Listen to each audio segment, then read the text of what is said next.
Hallo zusammen, herzlich willkommen. Heute geht es einmal mehr um den M2 Competition. Heute ist der Tag, an dem ich die EBC Bremsbeläge ersetze. Ich wechsle wieder zurück auf Pagid Bremsbeläge. Ich bin ja bereits auf der kleinen M-Sport-Bremse bereits einmal Pagid Bremsbeläge gefahren und war mit den Pagid Belägen extrem zufrieden. Der initiale Biss, aber auch eben der Druckpunkt, der sich über den Bremsprozess hinaus konstant gehalten hat, war einfach sehr, sehr gut, hat mich überzeugt. Der Verschleiß war extrem gering im Vergleich jetzt zum Beispiel zu den EBC-Belegen. Hier hatte ich ja bereits ein Video gemacht zu den EBC-Belegen, die einfach vom Verschleiß wirklich sehr, sehr schlecht sind. Wenn ich da 40 Minuten auf der Rennstrecke Gas gegeben habe, waren die Beläge an der Vorderachse praktisch schon komplett abgefahren. Da war nur noch ganz, ganz wenig Restbelag vorhanden. Und der Druckpunkt war eben über den Bremsweg hinweg auch nicht so gut. Lediglich der initiale Biss war gut und dann haben die stark nachgelassen. Deswegen jetzt eben das Video, wo ich euch zeige, wie ich nochmal zurückwechsle auf die Pagid-Beläge. Ich verwende hier die RS29 Yellow-Beläge von Pagid. Diese zeichnen sich zum einen durch einen sehr geringen Verschleiß aus. Das bedeutet natürlich, sie sind ein bisschen aggressiver zur Bremsscheibe, was ich aber nicht schlimm finde.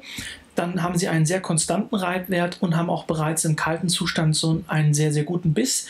Insgesamt sind diese Beläge sehr beliebt bei Trackdays und finden auch teilweise im Langstreckenrennsport ihre Verwendung. Die Vorgehensweise ist jetzt, wie schon so häufig gezeigt, immer die gleiche. Ich habe einmal die Radmuttern angelöst, solange das Fahrzeuggewicht noch auf dem Rad gelastet hat. Dann jetzt hier auf der Hebebühne das Fahrzeug eben nach oben gefahren, das Rad komplett abgenommen und bei den vorderen Bremsen ist es jetzt so, wir haben hier einen geschlossenen Bremssattel. Das bedeutet, wir müssen hier den Bremssattel an diesen beiden Schrauben eben lösen, diese Schrauben entfernen und dann auch den Bremssattel abnehmen, um an die Beläge heranzukommen. Ich habe jetzt hier im ersten Schritt, das hat leider nicht so funktioniert, wie ich mir das vorgestellt habe, einen kleinen Gurt durch den Bremssattel geführt. Damit wollte ich sozusagen verhindern, dass, weil ich jetzt das Fahrzeug auf der Hebebühne angehoben habe, dass mir der Bremssattel irgendwie an der Bremsleitung hängt und wollte sozusagen den Bremssattel über dieses Seil befestigen und in Position halten. Hat aber leider später nicht genauso funktioniert, wie ich mir das vorgestellt habe. Das sage ich dann aber später nochmal im Detail. Der nächste Schritt ist, ich putze jetzt einmal den Bremssattel, denn hier jetzt kommt man eben gut an alle Stellen ran. Was wir hier auch sehen, ich habe das jetzt mal farblich hervorgehoben, die EBC-Beläge haben ein sehr nettes Feature. Das Feature ist auch bei den Originalbelegen vorhanden. Für diese kleinen Rollen, die hier am Bremsbelag angebracht sind, kann man mit einem kleinen Stift oder einem flachen Schraubenzieher sehr leicht den Bremsbelag in Richtung Feder ziehen. Das erleichtert es einem beim Bremsbelag einsetzen extrem. Dieses Feature fehlt leider bei den Pagid-Belegen. Das ist nachher wirklich ein wenig schwierig geworden, die Belege dann wieder richtig zu positionieren, weil an der Vorderseite bzw. an dem Belag, der zur Radaußenseite schaut, geht das noch relativ gut. Da kommt man mit der Hand noch relativ gut an den Belag ran und kann den Richtung Feder drücken. Bei dem Belag auf der Radrückseite ist das dann viel schwieriger, weil man da kaum noch Platz hat, um den zurückzudrücken. Das ist dann echt ein Gefummel. Die Stifte, die ich jetzt hier entnommen habe, die habe ich dann auch gleich ein bisschen gereinigt mit Bremsenreiniger. Das würde ich auch empfehlen. Ihr könnt die, wenn ihr wollt, auch mit einem ganz feinen Schleifpapier ein bisschen abschleifen, dass die wieder schön sauber sind und dann eben gut in die Stiftpositionen wieder reingleiten. Jetzt, wo die Stifte entnommen sind, löse ich die Schrauben, die den Bremssattel in Position halten.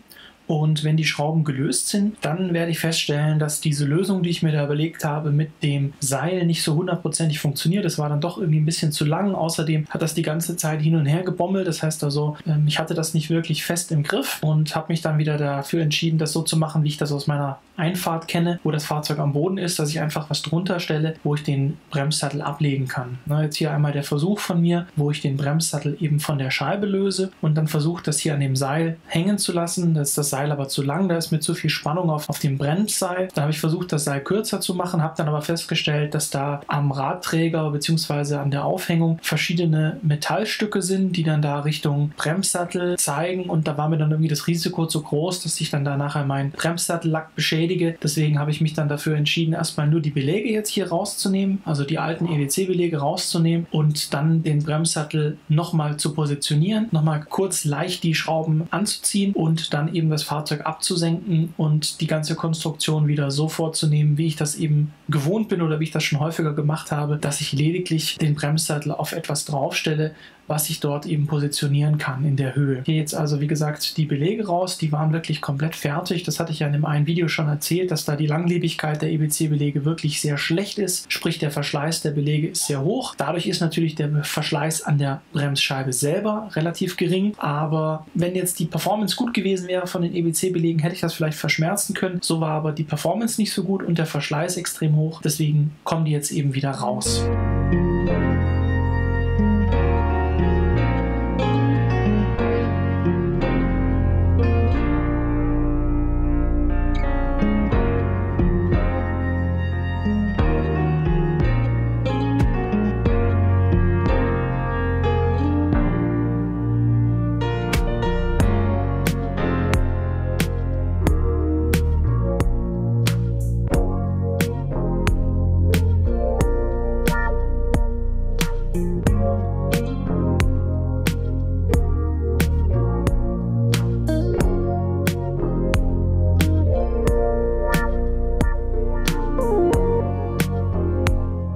So, jetzt werfen wir nochmal gemeinsam einen Blick auf die EBC-Belege. Hier jetzt nochmal von der Vorderachse. Wie gesagt, da ist wirklich kaum noch was drauf auf dem Belag. Das ist schon wirklich heftig. Wie gesagt, waren 40 Minuten Rennstrecke.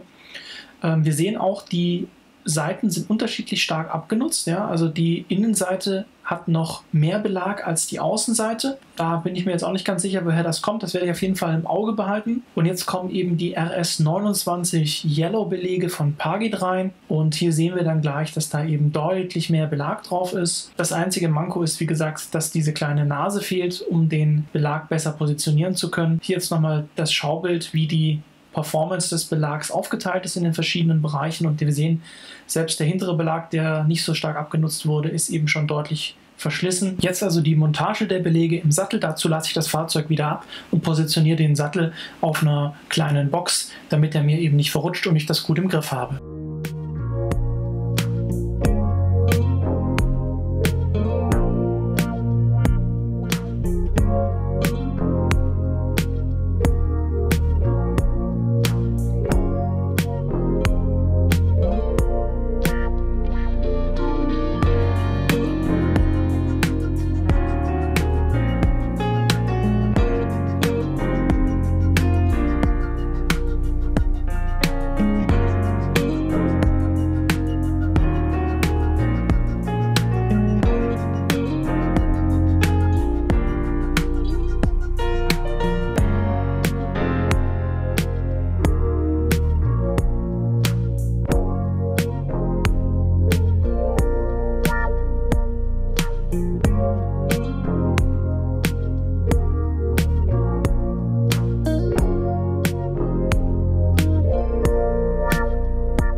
Jetzt kommt der sehr eklige Teil bei den Pagid-Belegen. Hier, wie gesagt, nochmal hervorgehoben, ist ja normalerweise an dem Originalbremsbelag und auch bei dem EBC-Belag so ein kleiner runder Zylinder.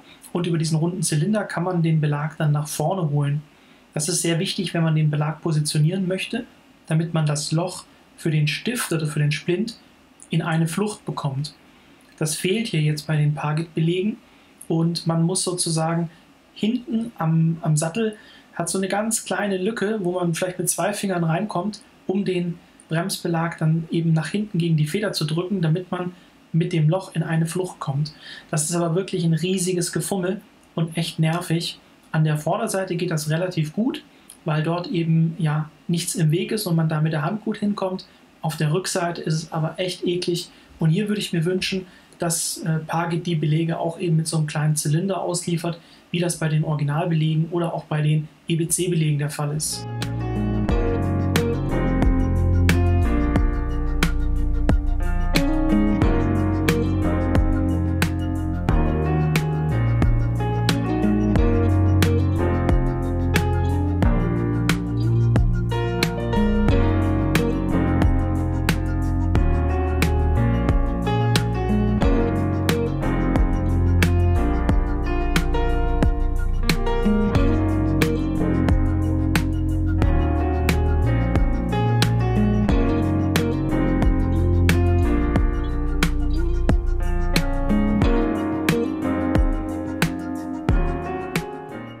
Hier ist jetzt genau der Moment, wo ich mit der Hand vorne den Bremsbelag ein wenig nach hinten in Richtung Feder drücke, damit eben der Splint und die Löcher in einer Flucht sind und ich den Splint wieder in Position klopfen kann. Das ist ganz wichtig, dass ihr das macht. Da würde ich euch sogar empfehlen, anders als ich das jetzt gemacht habe, unten den Laufweg des Bremsbelags vielleicht ein bisschen mit Kupferpaste oder so einzuschmieren, damit er noch ein bisschen besser und einfacher gleitet.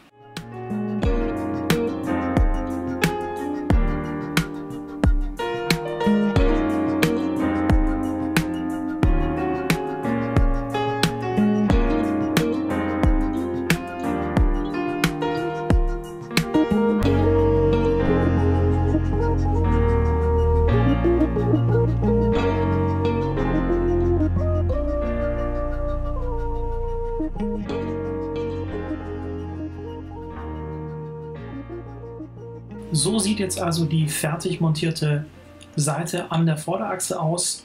Hier sitzt also der Pagid oder die Pagid-Bremsbeläge eben im Sattel.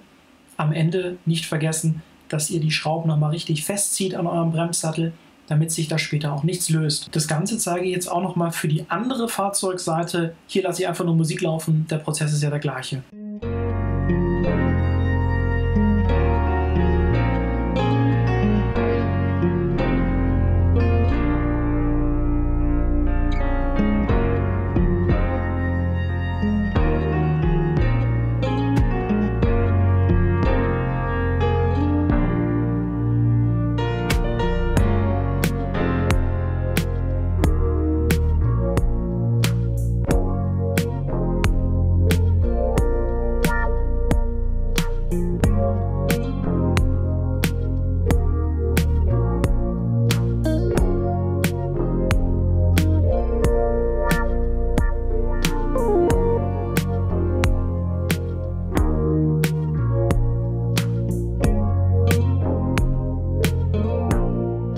Hier auf der Fahrerseite gibt es jetzt eine Besonderheit, die kennt ihr aber auch schon aus den anderen Videos von mir. Hier befindet sich der Verschleißsensor der Vorderachse. Diesen einfach mit ein wenig hin und her wackeln aus der Befestigung des Bremsbelags herausziehen und dann eben zur Seite hängen. Bitte daran denken, dass ihr den später wieder anschließt, damit ihr da auch die Möglichkeit habt, falls euer Bremsbelag in einen kritischen Bereich kommt, dass das Fahrzeug euch das mitteilt.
So, wenn ihr jetzt es endlich geschafft habt, diese Splinte da wieder reinzufummeln, wie gesagt, ohne diese kleinen runden Zylinder ist das echt nervig, aber man kann es schaffen, es funktioniert. Einfach Geduld haben.